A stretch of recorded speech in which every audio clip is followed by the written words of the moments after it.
గద్వాలలో దివంగత ఉప ప్రధాని బాబు జగజీవన్ రామ్ జయంతి వేడుకలను ఘనంగా నిర్వహించారు.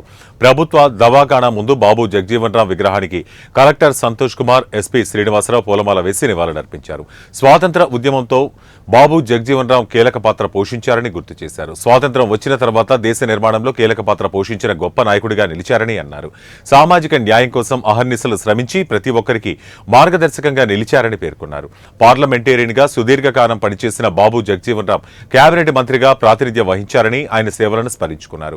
భారత మాజీ ఉప ప్రధాన మంత్రిగా, కార్మిక శాఖ మంత్రిగా, వ్యవసాయ మంత్రిగా, రక్షణ శాఖ మంత్రిగా వివిధ కీలక బాధ్యతలు నిర్వహించారని తెలిపారు. వ్యవసాయ మంత్రిగా పనిచేసి గ్రీన్ రెవల్యూషన్ సమర్థవంతంగా అమలు చేసిన వ్యక్తిగా బాబు జగజీవన్ రామ్ భారత చరిత్రలో నిలిచిపోయారని అభిప్రాయపడ్డారు. నేటి యువత ఆయన జీవితం నుండి ప్రేరణ పొందాలని, ఆయన ఆదర్శాలను అనుసరించాలని కలెక్టర్ సంతోష్ కుమార్ సూచించారు. ఈ కార్యక్రమంలో అదనపు collector Narasingarao, RDO Srinivasarao, BC సంక్షేమాధికారి సరోజ, ఎస్సీ సంక్షేమ అధికారి రమేష్ బాబు, డిపిఓ నాగేంద్రం, తహసీల్దార్ మల్లికార్జున్, దళిత సంఘాల నాయకులు తదితరులు పాల్గొన్నారు.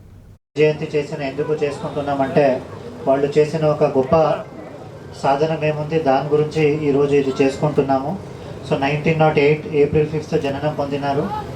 వాళ్ళు చేసిన సాధన అంటే మనకి ఇండియాలోనే లాంగెస్ట్ సర్వింగ్ క్యాబినెట్ మినిస్టర్ ఉన్నారు. తర్వాత డిప్యూటీ ప్రైమ్ మినిస్టర్గా కూడా పనిచేసినారు. అదే కాకుండా 1971లో ఇండియా బంగ్లాదేశ్ వారైనప్పుడు వాళ్ళు డిఫెన్స్ మినిస్టర్ ఉన్నారు. అలాగే అగ్రికల్చర్ రెవల్యూషన్ కూడా ఉన్నప్పుడు అగ్రికల్చర్ మినిస్టర్గా కూడా పనిచేసినారు. ఇదే కాకుండా మనకి డ్యూరింగ్ ఇండిపెండెన్స్లో కూడా అన్ని దళితుల కోసం, బ్యాక్వర్డ్ క్లాస్ కోలం అందరికీ కూడా సమానంగా హక్కు ఉండాలి, ఈ అన్టచబిలిటీ అనేది కూడా ఎక్కడ కూడా లేకుండా చేయలేని ఒక ఉద్దేశంతో వాళ్ళు పనిచేసినారు. దానివల్లనే ఈరోజు మనకు అందరికీ ఈక్వాలిటీ అంటే ఎట్లాగే అంబేద్కర్ గారు పనిచేశారు, అలాగే మనకి జగజీవన్ రామ్ గారు కూడా పనిచేసినారు. దాని కృషి వల్లనే మనకి ఈరోజు అందరూ కూడా ఈక్వల్గా కాన్స్టిట్యూషన్లో ఈక్వాలిటీ ఉంది అంటే వాళ్ళ రోల్ కూడా చాలా గొప్పది. సో ఈరోజు వాళ్ళని మనం ఆదర్శంగా తీసుకొని వాళ్ళు ఇచ్చిన ఐడియాలజీలో మనం కొనసాగాలి అని కోరుకుంటూ అందరికీ ఇంకొక టైం శుభాకాంక్షలు చెప్తున్నాను. నమస్కారం అందరికీ. పిఓఎల్ జిల్లా నాయకులు చప్పట్లతో మనం గణనివాళులు బాబు జగజీవన్ కొనసాగిస్తాం మహనీయుల ఆశయాలను. జోహార్ బాబు జగజీవన్ రామ్ కు.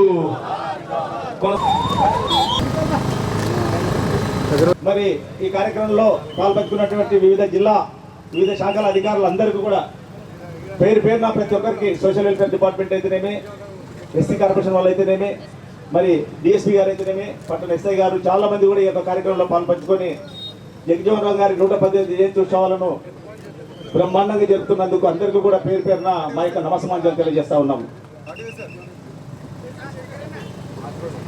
జగజీవన్ రామ్ జయంతి శుభాకాంక్షలు.